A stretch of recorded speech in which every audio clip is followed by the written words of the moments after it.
Well, we're just packing up the tent here at Hidden Valley. We were thinking about taking a rest day today, but it was not a very nice night's sleep. I didn't get much sleep at all, actually. It was very windy. It's very exposed here. It's just a completely flat plain with a nice river. I thought it was going to be really nice, but yeah, it was just very windy all night. Tent was flapping around all night. Neither of us got much sleep. Siyuan's having lots of fun trying to pack the tent up here. I'm going to give her a hand. And yeah, and today it's another 5,000 meter pass, but I believe the pass is only about 150 meters above us. So it should be pretty easy getting to that. There's a nice looking campsite which we'd probably like to camp at called Elevation Camp, which is about halfway to Marfa. But people have told us there's no water there, so we may have to go to the next one along, which is quite a bit further. So maybe a pretty big day today. We'll see how Elevation Camp looks when we get there.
Wow, what a day it has been.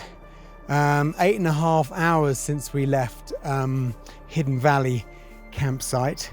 And as I said, it was only about 150 meters up to the pass, so that wasn't particularly difficult. But when we got to the top, it was pretty gentle, nice gentle down climb for a couple of hours. And then we could, as we got closer to Marfa, we knew there was going to be a very, very steep down climb coming up. But what we weren't expecting was this layer of cloud that was that we could see from the top.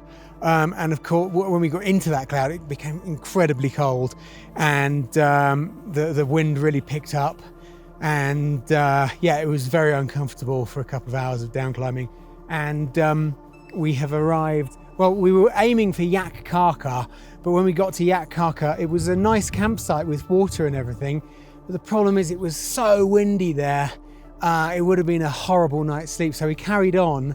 And we found this place called Alu Bari, and we're kind of out of time now. It's sort of getting dusk, so we have to stay here. And unfortunately, it's just a bunch of abandoned buildings, and there's no water here, unfortunately. So we have got about 2.5 litres of water. And we should be able to make dinner with that. It's not ideal, we might have to skip breakfast, but tomorrow should be a relatively short hike down to Marfa.